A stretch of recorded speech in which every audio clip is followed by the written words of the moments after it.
사랑을 나눠요 찬양할게요. 사랑을 나눠요 사랑을 나눠요 사랑을 나눠요 사랑을 나눠요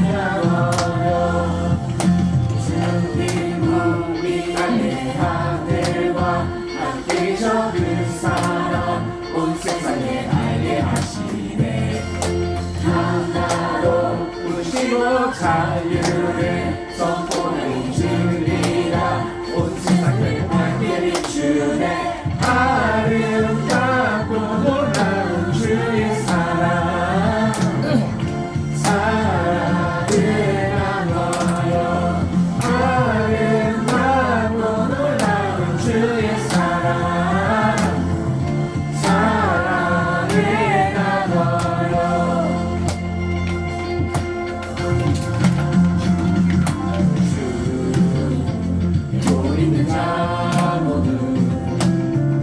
사랑을 나눠요 세상을 주께 속한 너 함께 노래요 사랑을 나눠요 주님 우리 안에 하늘과 함께 젖은 사랑 온 세상에 알게 하시네 하나로 부르시고 자유를 선포하는 주리라 온 세상을 밝게 비추네 아름답고 놀라운 주의 사랑 사랑을 나눠요 아름답고 놀라운 주의 사랑 사랑을 나눠요 사랑을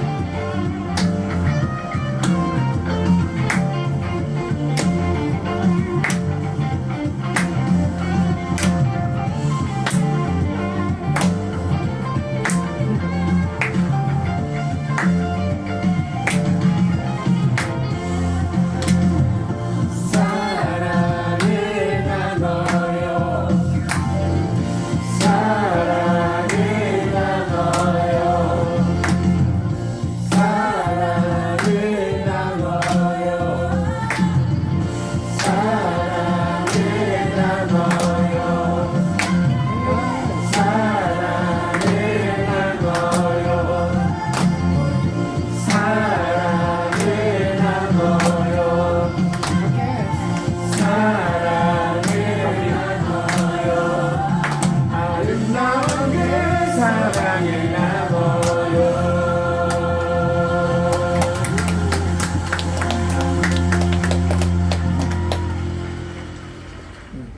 다같이 사도신경으로 우리의 신앙을 고백합니다. 나는 전능하신 아버지 하나님 천지의 창조주를 믿습니다. 나는 그의 유일하신 아들 우리 주 예수 그리스도를 믿습니다. 그는 성령으로 잉태되어 동정녀 마리아에게서 나시고 본교 빌라도에게 고난을 받아 십자가에 못 박혀 죽으시고 장사된 뒤 사흘 만에 죽은 자 가운데서 다시 살아나셨으며 하늘에 오르시어 전능하신 아버지 하나님 우편에 앉아 계시다가 거기로부터 살아있는 자와 죽은 자를 심판하러 오십니다. 나는 성령을 믿으며 거룩한 공교회와 성도의 교제와 죄를 용서받는 것과 몸의 부활과 영생을 믿습니다. 아멘. 우리 다같이 회개에 찬양하고 분명한 사모님 기도해 주시죠. 좋아요. 우리 전에 완전 했어야 돼. 거기까지 하고 그만해. 지금 찬양에서도 다 소개되어 있고 신앙 고백도 못하고 모든 게 소외되어 있지. 예배 시간 끝까지 있을 거야. 알잖아. 그지? 마무리해. 기다려주세요.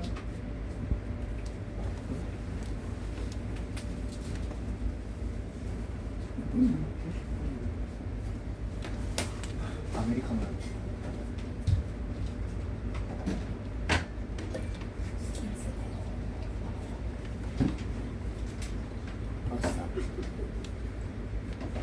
맛있어? 너는 이거 못 먹어. 너는 이게 맛있을 수가 없어. 아 이건 맛없어. 이건 맛없어. 근데 쓴맛이 매력적이야. 쓴맛이 내려진 게 아니라 향이 좋은 것이다. 야, 이게? 야, 너뭐 털도 먹었나? 헤이즐넛 넣진 않았지. 야, 너 떨어졌어. 헤이즐넛 넣으면 닮아가지. 그리고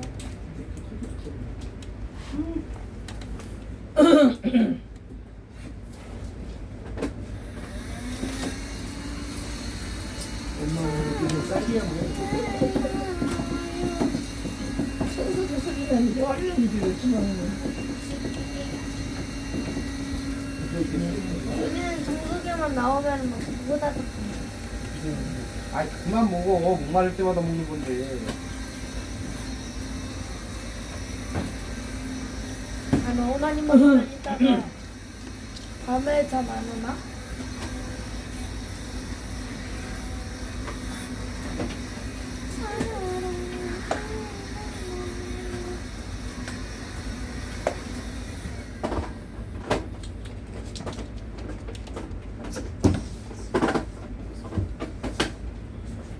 됐어?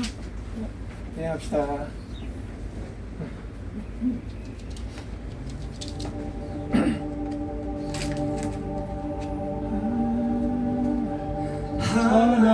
하나님은 우리를 사랑하셔서 찢으신 우리를 붙이는 분. 하나님은 신실하셔서 죄인들의 아바 되어 주시네. 아버지 우리는 죄지었습니다. 끝까지 따르지 않았습니다. 이제는 하나님 뜻 지키렵니다. 이마저 주님이 이루심입니다.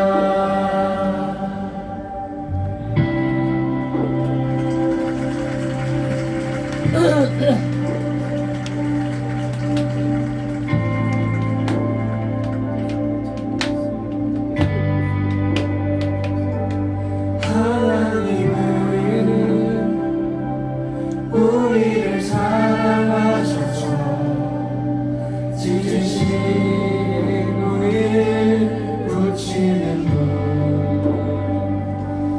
하나님은 신실하셔서 죄인들의 아바 되어 주시네. 아버지 우리는 죄지었습니다. 끝까지 따르지 않았습니다.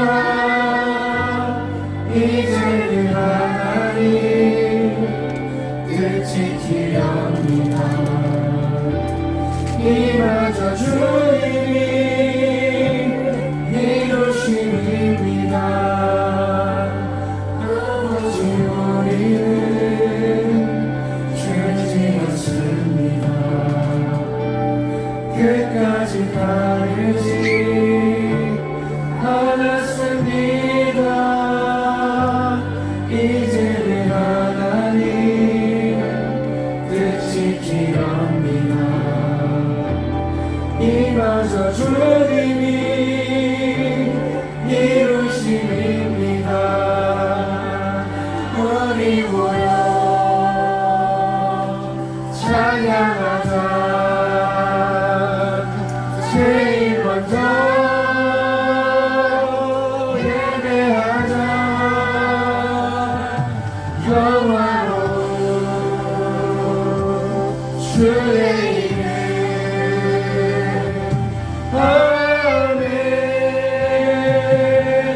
아멘 우리 모여 찬양하자 제일 먼저 예배하자 영원한 주의 이름 아멘 아멘 우리 모여 찬양하자 제일 먼저 예배하자 영화로 주의 이름 아멘 아멘 우리 모여 찬양하자 제일 먼저 예배하자 영화로 주의 이름 아멘 아멘 아버지 우리는 죄지었습니다 끝까지 따르지 않았습니다 이제는 하나님 뜻 지키렵니다 이마저 주님이 이루심입니다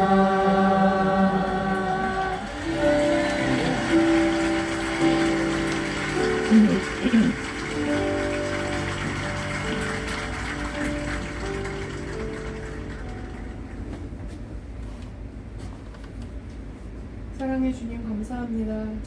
오늘도 귀한 기회를 허락하시고 우리로 하여금 아버지를 기억하고 우리의 마음이 어디로 향해야 할지를 다시 한번 정비할 수 있는 시간들을 이렇게 허락해 주신 것 정말로 감사합니다. 아버지 마음도 몸도 연약하고 우리 모두는 언제나 어리석고 너무나 쉽게 죄에 치우치고 정말 하나님의 사랑과 그 섭리하심을 신뢰한다 하면서도 너무나 쉽게 잊고 살아가는 우리 모두입니다.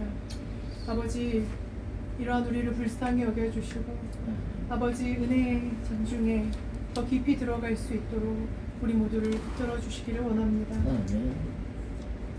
우리에게 새 날을 허락하시고 그 새로운 세상을 여시고 이 모든 것들을 허락하신 주님 감사합니다. 새로 시작하는 정부가 차질 없이 뒷걸음질 치는 것 없이 정말로 힘있게 전진해 나갈 수 있는 가장 초기의 귀한 시간이오니 아버지 이 중한 시간 가운데 우리 모두가 기쁨을 누리게 하시고 정말 하나님의 공의가 세워지고 이 땅에 어그러진 것들이 바로 잡혀져 가는 그 모든 과정을 우리가 보고자 합니다. 그러니 아버지께서 그것을 이루어가 하실 아버지 그 모든 일을 행하실 그 아버지께서 선택하신 이들을 더욱 지혜 있게 하시고 담대하게 해주셔서 하나님의 지혜로 그 모든 일들을 잘 헤쳐가고 다시금 무너진 것들을 재건하는 귀한 시간들이 우리의 눈앞에 펼쳐지기를 가득 기대합니다. 개인적으로 저에게도 새로운 꿈을 허락하시고 그것이 어떠한 결과로 귀결이 되든지 아버지 이제는 나의 마음에 적을 두었던 그곳을 떠나게 하신 그 결단하게 하신 은혜에 감사합니다. 아버지 우리가 물질적으로 아쉽지 않은 것은 아니지만 아버지 제가 단순히 시간을 늘려 쉬는 것만으로 해결될 수 없는 건강의 문제임을 확신하였고 확인한 만큼 이제는 다시금 일어서서 정말 나아가야 할 때로 주님께서 깨닫게 하셔서 한 걸음을 떼게 하셨으니 아버지 이후로 어느 곳에 가서 제가 더 나이 먹기 전에 어떠한 일을 할 수 있게 하시든지 정말로 기쁨으로 감당하고 정말 능히 감당할 수 있는 건강과 정신력과 그 모든 담대함을 주님 허락해 주시길 원합니다. 아멘. 무엇보다도 아버지 귀한 공동체를 만나기 원합니다. 그 안에 속해서 내가 좋은 사람이 되고자 하지만 그렇지만 정말 맞지 않는 많은 이들이 다수라면 그 안에서 얼마나 힘들지 주님 지금까지 너무나 많은 길을 겪으면서 보아왔습니다. 그러니 아버지 이제는 마음을 풀어놓고 서로 함께 공동체 안에서 서로를 격려할 수 있는 그런 공동체를 만날 수 있도록 도와주시길 원합니다. 곳에서 이왕이면 지금까지 어렵게 정말 준비할 수 있었던 자격증이 소용이 되는 일이라면 더 좋겠고 그렇지 아니한다 할지라도 아버지 어느 곳에서든지 정말로 힘있는 하나님의 자녀로서 바로 서나갈 수 있고 또한 그를 통하여서 가정을 세워가고 자녀들을 키워낼 수 있는 그런 밑받침이 될 수 있도록 하나님 도와주시길 원합니다. 이번 주간은 우리 큰 아들이 큰 결단을 하게 된 주간입니다. 아버지 여러 가지로 우리가 정보가 없고 아는 것이 없고 경험한 바가 없어서 어떻게 앞으로의 나를 잘 헤쳐나가야 할지 막막했던 그 시간들을 뒤로하고 하나님보다 구체적인 꿈을 꾸게 하시고 더욱더 구체적인 그림을 그려가게 하신 그 은혜에 감사합니다. 그를 위하여서 아버지 그 길을 가는 동안에 어찌 안 힘들겠습니까? 힘들지 않은 길이 없지만 마음에 작정한 만큼 그것을 가지고 정말 힘있게 갈 때에 그 마음의 동력을 얻고 힘을 얻고 하나님께서 함께하고 계신다는 그 확신 속에서 어려움 가운데서도 잘 헤쳐나가고 정말로 지혜 있는 가운데서 하나하나 잘 이제 그 돌을 처음부터 쌓아 나가야 하겠사오니 아버지 그 새로운 길에 대한 두려움은 아버지께서 지워주시고 아버지 은혜 안에 날개 아래서 담대하게 그 길을 갈 수 있도록 하나님 도와주시기를 원합니다. 여러 가지로 부족하고 연약한 부모이지만 정선으로 우리 모두를 불러주셔서 우리 아이들이 좋은 기관에서 정말 많은 보호를 받고 여러 가지로 공급받으며 이렇게 함께 성장할 수 있도록 인도해 주셔서 정말 감사합니다. 우리의 부족함을 또 이렇게 환경을 가운데 주님께서 채우시고 아버지께서 인도해 주시는 것을 직접 목도하고 있사오니 아버지 이것이 우리의 다음 세대들의 앞날에 앞으로 살아가는 그 모든 여정 가운데 귀한 밑거름이 될 수 있도록 하나님 도와주시기를 원합니다.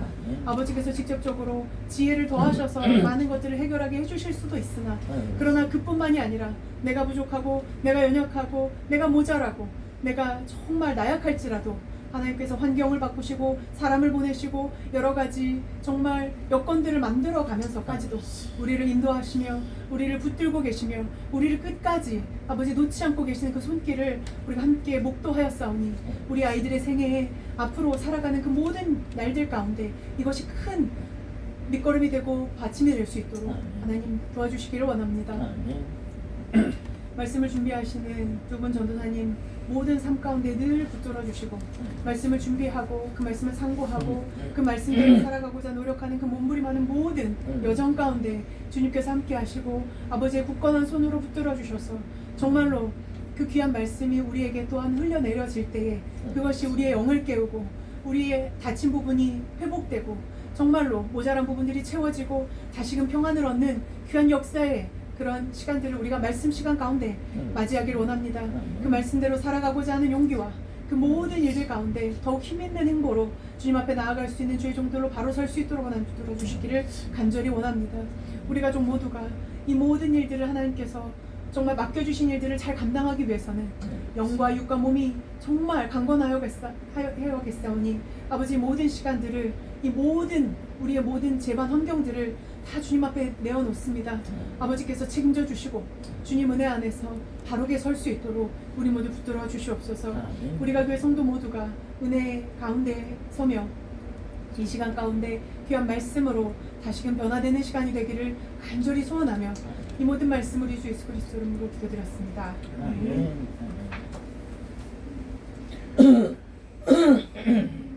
스가랴서 스가랴 개요 안녕하세요. 개요 좀 줘야 돼. 안녕 손 물어도. 우리 스가랴가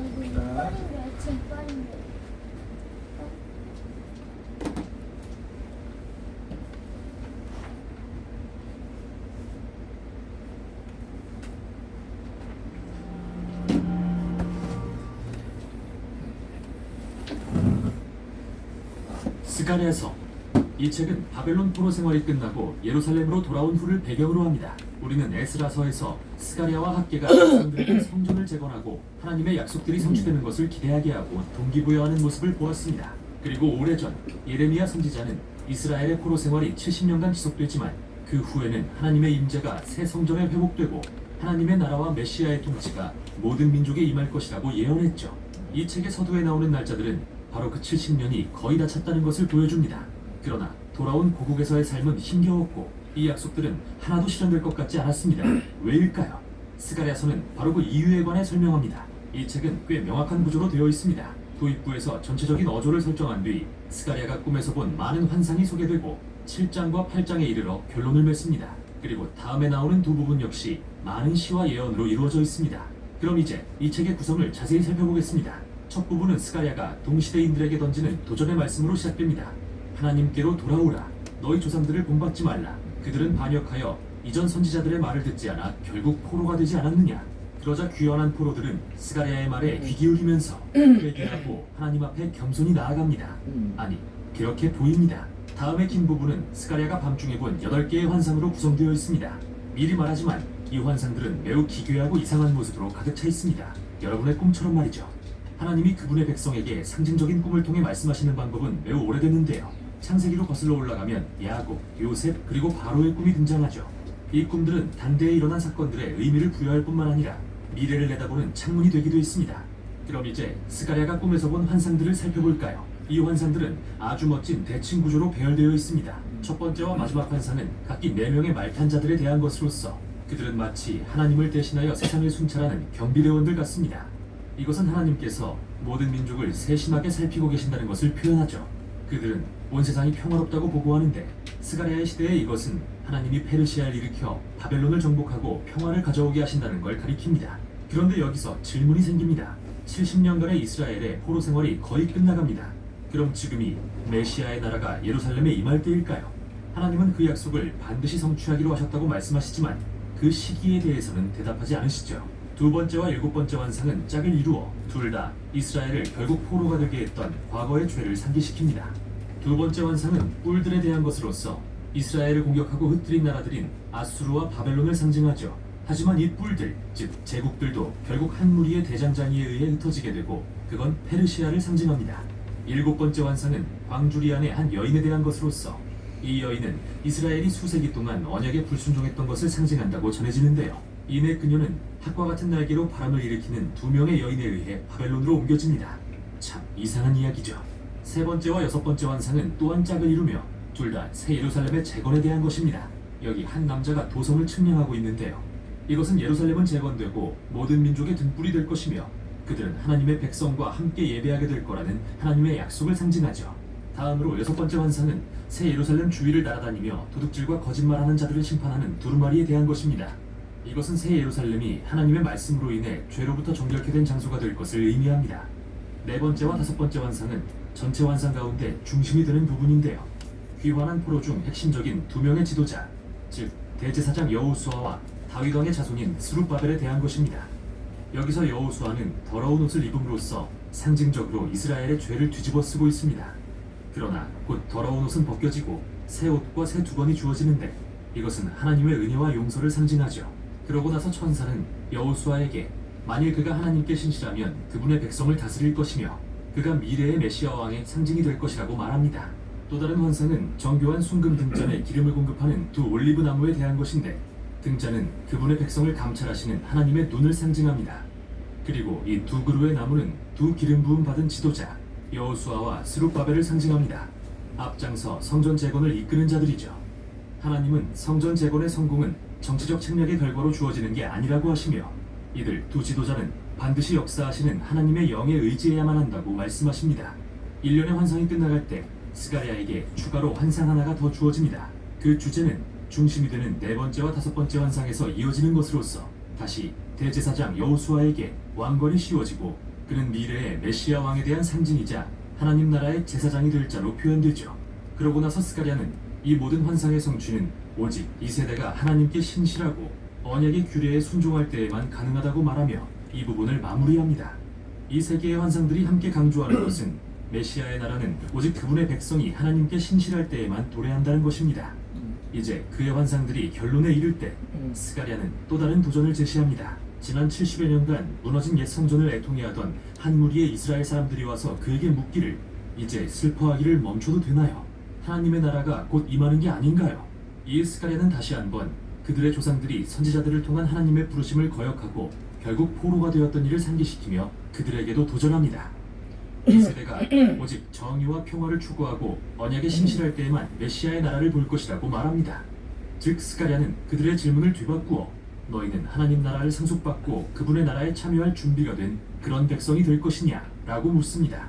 그리고 이 질문에 대한 백성들의 답은 알 수 없는 채로 이 책은 다음 부분으로 이동하죠.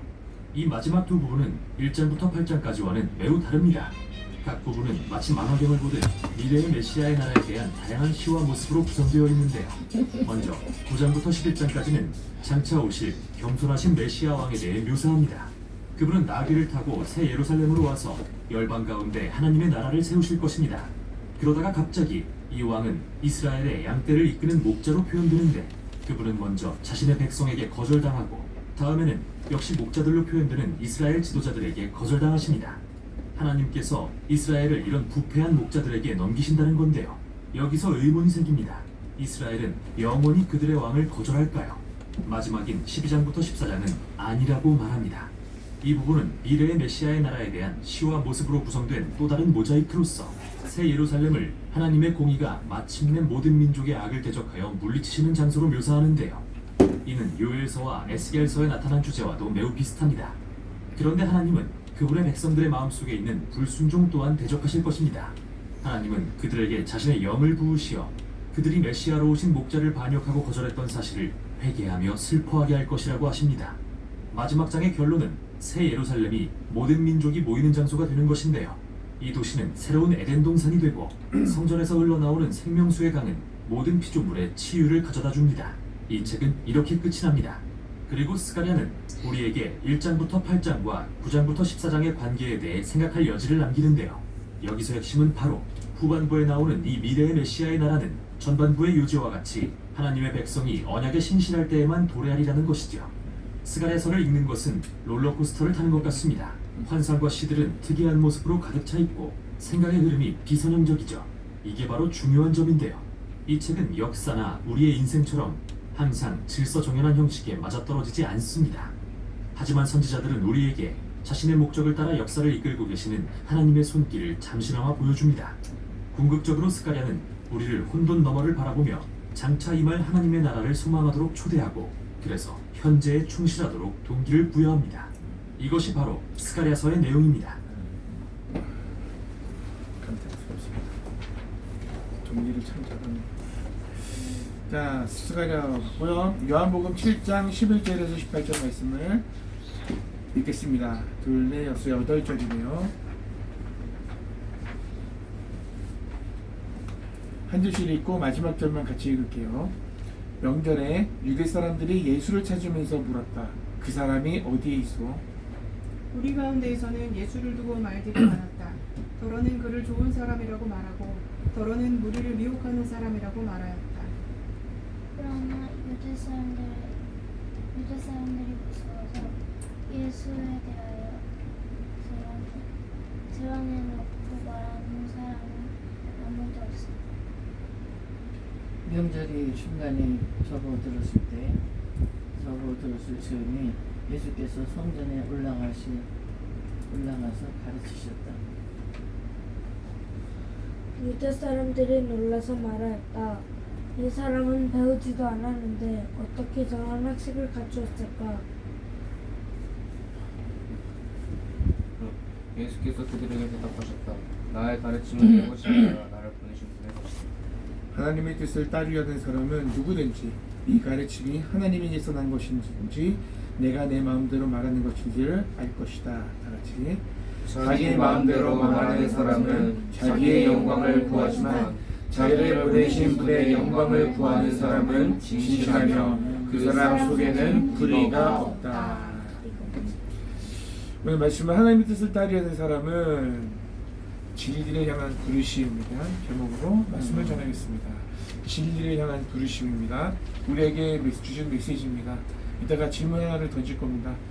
자, 여러분, 요한복음 말씀, 우리가 읽은 말씀은요, 초막절에 예루살렘 성전에서 가르치실 때 일어난 사건입니다. 예수님이 첫 번째 6월절에는 성전을 더럽히는 자들을 혼냈는데, 두 번째 6월절에는 나타나지 않으세요. 우리 저 갈릴리 지역에서 말씀을 전하시는 장면이 나오고, 초막절에 예수님이 나타나시는데 사람들이 예수님을 찾아요. 어디 있지? 예수라는 사람은 어디 있지? 찾고 다니고, 또 사람들의 평판이 여러 가지가 있어요. 그 사람은 좋은 사람이야, 아니야, 그 사람은 우리를 속이는 사람이야, 우리를 미혹하는 사람이야 라면서 다양한 의견을 분분한 상황에, 그러니까 여러 가지 상황에서 다양한 소리를 내고 있었어요, 사람들이. 그때 지금도 마찬가지죠. 예수님에 대해서 우리는 예수님 하나님의 아들이다 믿지만, 하나님을 알지 못하는 사람들은 여전히 그가 과연 그가 과연 누굴까? 어떤 사람은 역사적인 인물이다, 훌륭한 선지자다 이렇게 얘기해요. 우리는 하나님의 아들이다라고 고백하지만, 지금도 여전히 똑같은 질문을 하고 있습니다. 무리들 수근거림 속에서 예수님이 나타나셔서 예루살렘 성전에 올라가셔서 가르치기 시작합니다. 예수님이 어딘지 사람들이 찾고 있는데 갑자기 나타나셔가지고 예루살렘 성전에서 가르칩니다. 유대인들이 예수님에 대해서 알고 있어요. 저 사람은 배운 사람이 아닌데 어떻게 한글을 읽지? 이런 거지. 사실은 배우지도 않았는데 어떻게 저렇게 가르치지? 의아해하고 놀랍니다. 그리고 예수님에 대해서 알죠. 그 사람들이 가진 정보가 있어요. 학력, 배운 사람이 아니에요. 배경도 영 아니에요. 저 시골 나사렛 동네에서 살고 있는 촌뜨기, 촌사람, 젊은 청년이에요. 그리고 사회적인 지위도 없어요. 사람들은 그 당시에 그런 걸 가지고 어떤 사람의 권위를 인정하고 판단했기 때문에 예수님이라는 사람에 대해서 별로 그닥 그렇게 좋은 점수를 주지 않았어요. 그런데 그런 사람이 가르친단 말이죠. 의아했어요. 사람들은, 이 세상은 사람의 권위를 이런 학력이나 어떤 배경이나 지위 이런 걸 가지고 판단하는데, 오늘 성경에는 예수님이 뭐라고 하냐면, 내 교훈은 내 것이 아니라고 말씀합니다.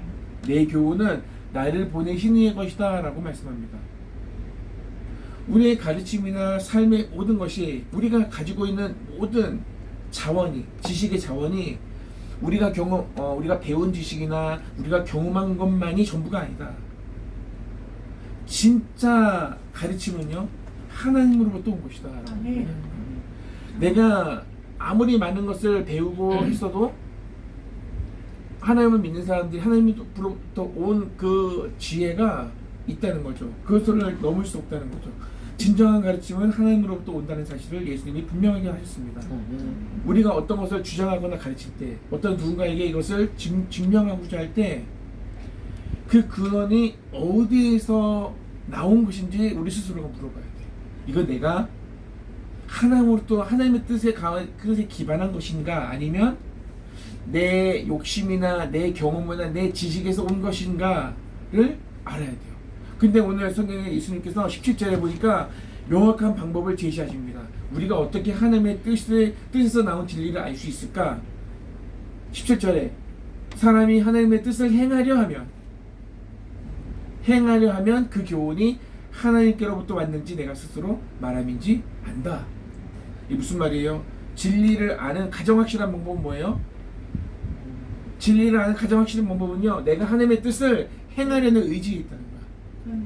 하나님의 말씀을 들으면서 동의하면서 그래 맞아 라고 하지만 실천하려는 의지가 없으면요, 듣고 끝나는 거죠. 그러면 하나님의 뜻에서 나온 진리가 뭔지, 내 안에 있는 여러 가지 마음들이 이것이 하나님의 뜻인지 잘 헷갈릴 수밖에 없다는 거죠. 진리를 아는 가장 확실한 방법보다 하나님의 뜻을 행하려는 의지. 단순히 맞아, 저 말씀이 맞아, 하나님의 말씀 들으면서 맞아, 나도 그렇게 생각해, 동의하는 걸 넘어서 저 말씀을 내가 내 삶 속에서 내가 어디에서 어떻게 적용해 봐야겠다, 생각만 하는 게 아니라 진짜로 그렇게 행하는 거, 행하려는 의지를 갖고 당장 해보는 거야. 이제 학교에 가서 오늘 이 말씀을 적용해보는 거죠. 삶으로. 그럴 때 이 말씀대로 살고자 노력할 때 비로소 하나님의 말씀이 이게 진리가 맞구나 우리가 경험할 수 있다는 겁니다. 예를 들면 이런 거예요. 용서하라 그러죠. 예수님이 우리를 용서하셨죠. 맞아, 용서해야 돼. 알아. 근데 아는 걸 넘어서 정말로 내가 누군가를 용서했을 때 그때 나에게 다가오는 어떤 평안, 어떤 위로, 자유 이런 걸 경험하면서 하나님의 말씀이 진짜 참되구나 이런 걸 알 수 있는 거예요. 사랑하는 것도 마찬가지예요. 사랑해야지. 하나님이 사랑하셨으니까. 이게 아니라 내가 누군가를 정말 사랑할 때 그때 나에게 오는 답이 있다는 거야. 내가 얻는 것이 있다는 거야. 그것을 체험하면서 이 말씀이 진리라는 걸 우리가 알아가는 거예요. 그러니까 우리가 하나님의 뜻을 어떻게 해야 된다고요? 행하고자 하는 의지가 있을 때. 오늘 말씀의 제목이 뭐예요? 하나님의 뜻을 따르려는 사람은 이게 뭐냐면 의지가 있는 사람이에요.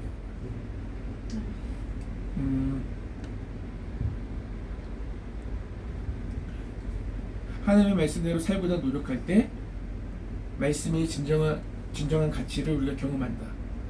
이어서 18절 말씀에 이런 말씀이 있습니다. 자기 영광을 구하는 사람과 하나님의 영광을 구하는 사람을 두 개를 딱 놓고 비교하면서 이제 설명하겠습니다.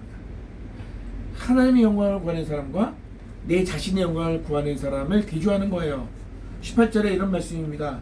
자기 마음대로 말하는 사람은 자기 영광을 구하지만 자기를 보내신 분의 영광을 구하는 사람은 진실하고 그 사람의 속에는 불의가 없다. 진정한 가르침은요, 자기 영광을 구하지 않습니다. 어떤 사람은 가르칠 때 내가 드러나기 원하죠.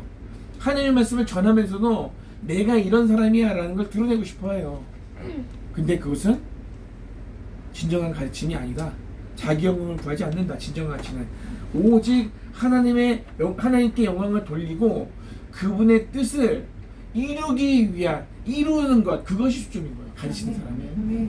진짜 하나님의 영광을 드러내는 사람은 뭘 가르친다고요?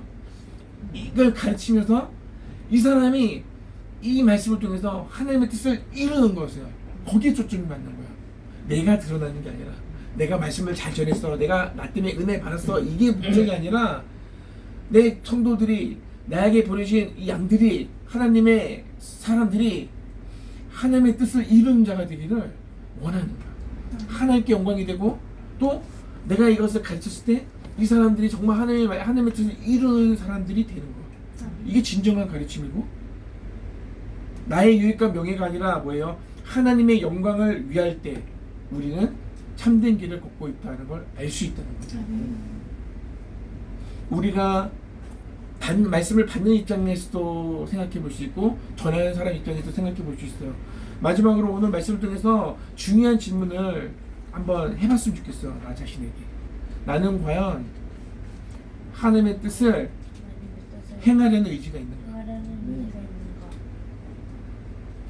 질문해보세요. 나는 하나님의 말씀을 듣고 진짜 이 말씀을 내 삶에 한번 적용해볼까 하는 의지가 있나? 듣고 끝나나? 여러분 주일날 말씀 들으면은 이 말씀을 내가 한번 지켜봐야겠다라는 각오가 있어요?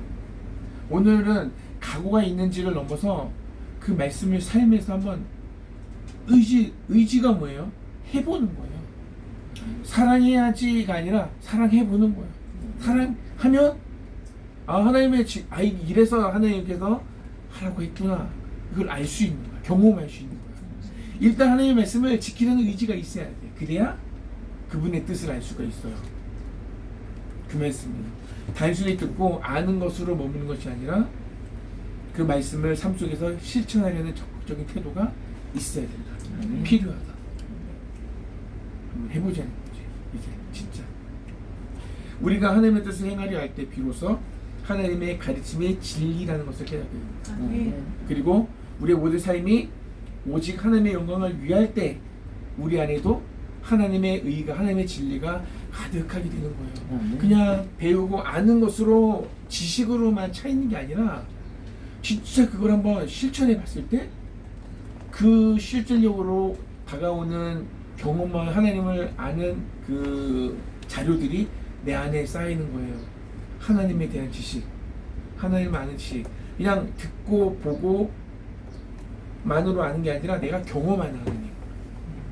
할렐루야. 그 하나님을 경험하기 원합니다.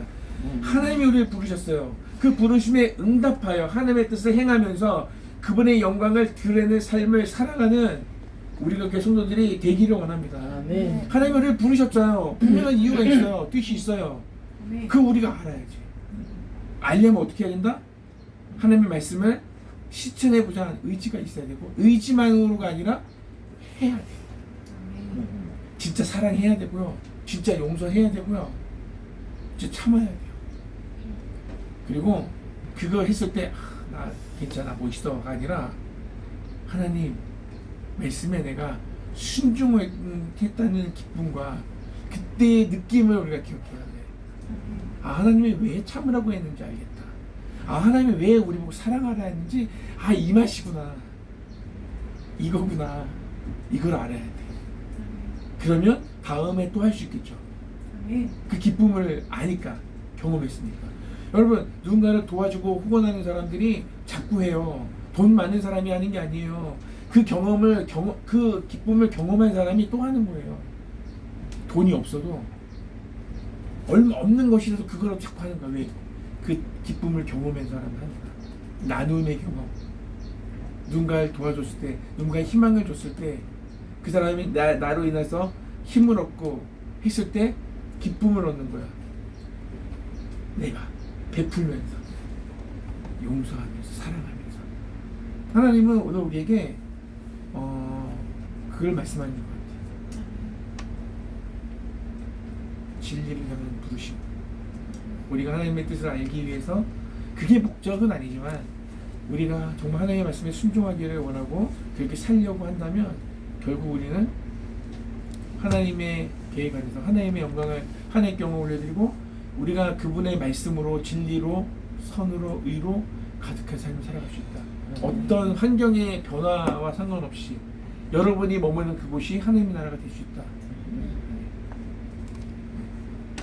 나를 괴롭히는 누군가 있어도 그 사람의 영향이 아니라 내가 영향을 끼치는 거지. 그리스도인이, 하나님의 사람이 좋은 영향, 선한 영향력을 끼칠 때 그것이 하나님의 나라가 되고, 하나님께서 우리를 부르신 목적이고 이유라는 사실을 우리가 삶을 통해서 경험할 수 있다는 것이죠. 오늘 이 말씀을 생각하면서 사람들은 예수님을 어떤 세상의 어떤 가치를 가지고 판단하고 평가했어요. 그러나 우리 그리스도인은 하나님의 말씀이 진리가 되겠고요. 아멘. 오늘 말씀을 보니까 하나님의 진리, 내 안에 여러 가지 생각들이 있는데 그 중에 이것이 어떻게 하나님의 뜻인지 알 수 있는 방법은 뭐라고요? 내가 그 말씀을 지키려는 의지가 있을 때 가능하다. 오늘 말씀, 하나님, 예수님이 주신 말씀입니다. 자기를 보내신 분의 영광을 구하는 사람은 진실하고 속에 불의가 없다. 이 말씀을 생각하시면서 우리가 살아가면서 어떤 사람을 만나고 어떤 환경을 만날 때 정말 하나님의 사람답게 우리가 반응하고 행했으면 좋겠습니다. 그럴 때 하나님의 영광 받으십니다. 그럴 때 우리가 하나님의 뜻을 알 수 있습니다. 오늘 이 말씀 기억하시고 한 주간 동안 우리에게 주어진 시간 동안에 또 하나님을 기쁘시게 되는 저와 여러분들이 될 수 있기를 소망합니다.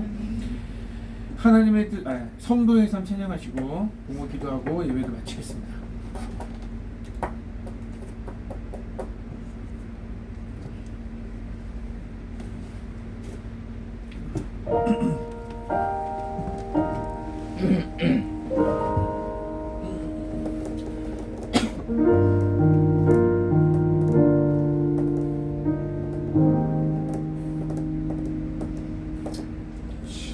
주님 주신 마음을 보내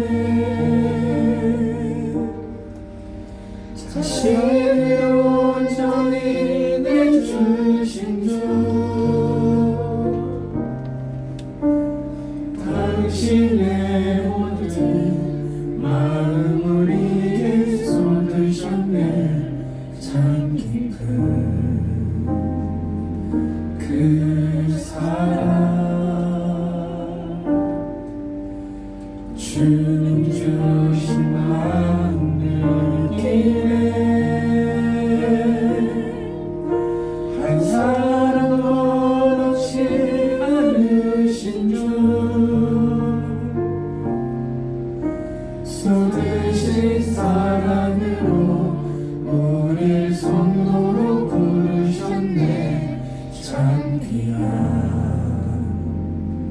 그 사랑 이제 그 사랑을 배워가며 주님 안에 서로를 볼 때에 함께 든든히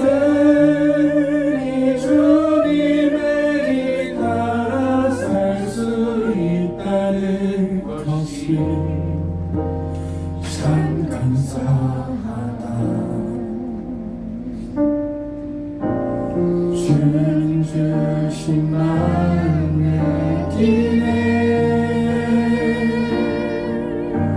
한 사람도 놓지 않으신 주 쏟으신 사랑으로 우리 성도로 부르셨네. 참 귀한 그 사랑.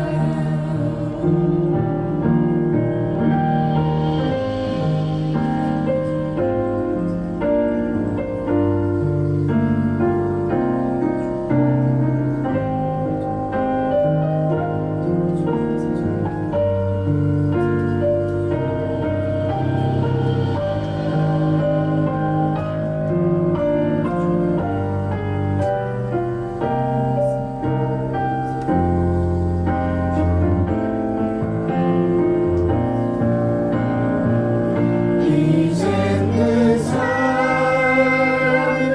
배워가며 주님 안에 서로를 볼 때에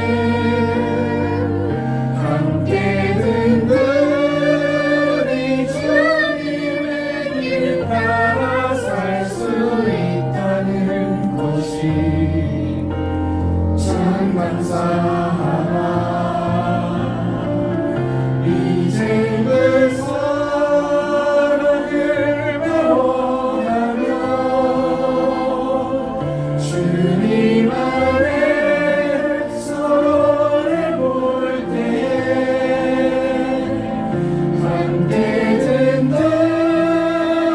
주님의 길 따라 살 수 있다는 것이 참 감사하다. 주님 주신 마음 알아가며 함께 할 때 서로를 믿어주고 보이지 않아도 서로를 위해 기도하며 함께하는 이것이 성도의 삶, 우리의 삶, 이것이 우리의 삶.